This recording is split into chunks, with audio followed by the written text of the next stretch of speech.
जो सौभाग्यवती नारियां इस करक चतुर्थी का व्रत करके सायंकाल विधि से पूजन करेंगी, वे अचल सौभाग्य, धन, पुत्र तथा यश की प्राप्ति करेंगी। करक मंत्र को पढ़कर दुग्ध अथवा जल से भरा हुआ कलश लेकर उसमें पंचरत्न डालकर ब्राह्मण को देवें और कहें कि गणेश जी, इस करवा के दान से मेरे पति बहुत काल तक जीवित रहें, मेरा सौभाग्य सदा बना रहे। सुहागिन स्त्रियों को भी दें और उनसे भी लें। इस प्रकार से सौभाग्य की इच्छा करने वाली स्त्रियां जो भी करवा चौथ का व्रत रखेंगी, वो सौभाग्य, पुत्र तथा अचल लक्ष्मी को प्राप्त करेंगी। मानधाता कहने लगे कि जिस समय अर्जुन नीलगिरी पर तप के लिए चले गए तो उनके पीछे द्रौपदी खिन्न मन होकर चिंता करने लगी कि अर्जुन ने बड़े कठिन कर्म का प्रारंभ कर दिया है, किंतु विघ्न डालने वाले शत्रु अनेक हैं। इस प्रकार चिंता करके श्री कृष्ण जी से सब विघ्नों के नाश करने का उपाय पूछने लगीं। द्रौपदी ने कहा कि हे सर्व जगत के नाथ, आप मुझे कोई ऐसा व्रत बताने की कृपा करें जिसके करने से सभी विघ्न नाश हो जाएं। श्री कृष्ण जी ने कहा कि हे महाभागे, श्री पार्वती जी ने भगवान शंकर जी से यही प्रश्न किया था। तब श्री शंकर जी ने पार्वती जी से जो कहा था, हे वराराहे, वही करक चतुर्थी नाम का व्रत मैं तुमसे कहता हूं, तुम ध्यान पूर्वक सुनो। ये व्रत सब प्रकार के विघ्नों का नाश करने वाला है। श्री पार्वती जी ने कहा कि हे भगवान, वो करक चतुर्थी का व्रत किस प्रकार का है तथा उसका विधान क्या है, और पहले भी इस व्रत को किसी ने किया है? शंकर जी बोले कि पार्वती जी अनेक प्रकार के रत्नों से शोभायमान, चांदी और सोने के भवनों से भरे विद्वान पुरुषों से सुसेवित, लोगों को वश में करने वाली दिव्य स्त्रियों से शोभायमान, जहां पर सदैव ही वेदध्वनि होती है, ऐसे स्वर्ग से भी मनोहर परम रमणीक शुक्र प्रस्थरपुर नामक शहर में एक वेद शर्मा नामक ज्ञानी ब्राह्मण रहता था। उसकी पत्नी का नाम लीलावती था। उसके महापराक्रमी 7 पुत्र और संपूर्ण लक्षणों से युक्त वीरवती नाम की एक कन्या उत्पन्न हुई। उसकी आंख नील कमल के समान और मुख चंद्रमा के समान था। उसके विवाह के योग्य समय आ जाने पर वेद शर्मा ने एक वेद शास्त्र के ज्ञाता विद्वान ब्राह्मण को विवाह विधि से उसे प्रदान किया। इसके पश्चात वीरवती ने अपने भाइयों की स्त्रियों, भौजाइयों समेत गौरी का व्रत किया।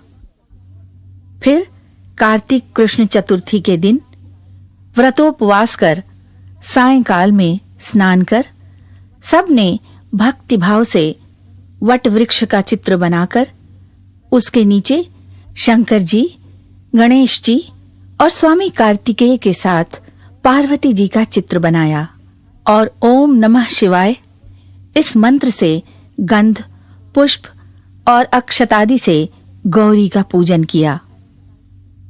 फिर शिवजी, गणेश जी तथा षडानन का अलग अलग पूजन करती हुई पकवान, अक्षत तथा दीपक से युक्त 10 करवा और गेहूं के पिशान और गुड़ के बने हुए पकवान तथा और भी अनेक प्रकार के फलादि भोज्य पदार्थों को अर्पण करके अर्घ्य देने के लिए चंद्रोदय की प्रतीक्षा करने लगी। इसी बीच वो वीरवती बाला भूख, प्यास से, पीड़ा से मूर्छित होकर पृथ्वी पर गिर पड़ी। तब उसके सब भाई बांधव रुदन करने लगे। वीरवती का मुख धोकर पंखे से हवा करके उसको ढांढस बंधाने लगे कि अब चंद्रमा उदय होने वाला ही है। उसका भाई चिंतायुक्त होकर एक महान वट वृक्ष पर चढ़ गया।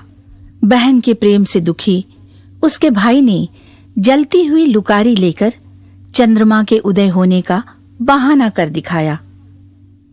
उसने चंद्रमा का उदय जानकर दुख त्याग करके विधि विधान से अर्घ्य देकर भोजन कर लिया। इस प्रकार व्रत के दूषित हो जाने के कारण उसका पति मर गया। तब वीरवती ने अपने पति को मरा हुआ देखकर पुनः शिव जी का पूजन कर 1 वर्ष तक निराहार व्रत किया। वर्ष के समाप्त होने पर करक चतुर्थी का व्रत उसकी भौजाइयों ने किया। वीरवती ने भी पूर्वोक्त विधान से व्रत किया। जब उस दिन देवकन्याओं के साथ इंद्राणी वहां करक चतुर्थी का व्रत करने के लिए स्वयं स्वर्ग से आईं और वो वीरवती के पास चली गईं, तब वीरवती ने इंद्राणी से सब बातें पूछी। तब वीरवती ने कहा कि जब मैं करक चतुर्थी का व्रत करके अपने पति के घर आई तो मेरा पति मृत्यु को प्राप्त हो गया। मैं नहीं जानती कि किस पाप के कर्म से मुझको ये फल मिला है। हे मातेश्वरी, हमारे भाग्य से आप यहाँ आ गई हैं, सो मेरे पति को जीवित करके मुझ पर कृपा कीजिए। इंद्राणी ने कहा कि शुभे, गत वर्ष जो तुमने अपने पति के घर में करक चतुर्थी का व्रत किया था, तो बिना चंद्रमा के उदय हुए ही तुमने अर्घ्य दे दिया। इसी से व्रत दूषित हो गया और तुम्हारा पति मृत्यु को प्राप्त हो गया। अब तुम यत्न के साथ इस करक चतुर्थी का व्रत करो। तत्पश्चात इस व्रत के प्रभाव से मैं तुम्हारे पति को जीवित कर दूंगी। श्री कृष्ण कहने लगे कि हे द्रौपदी, इंद्राणी के वचन सुनकर वीरवती ने विधान पूर्वक व्रत किया। इस प्रकार उसके करक चतुर्थी का व्रत करने से इंद्राणी ने प्रसन्न होकर जल के द्वारा अभिसिंचित कर उसके पति को जीवित कर दिया। वो देवता के समान हो गया। उसके पश्चात वीरवती अपने पति के साथ घर आकर आनंद करने लगी। वीरवती के व्रत के प्रभाव से उसका पति धन धान्य पुत्र तथा आयु को प्राप्त हुआ। इसलिए तुम भी इस व्रत को यत्न पूर्वक करो। सूत जी कहने लगे कि हे ऋषियों, इस प्रकार श्री कृष्ण के वचनों को सुनकर द्रौपदी ने इस करवा चौथ के व्रत को किया, जिसके प्रभाव से संग्राम में कौरवों को जीतकर अतुलनीय राज्य को प्राप्त किया।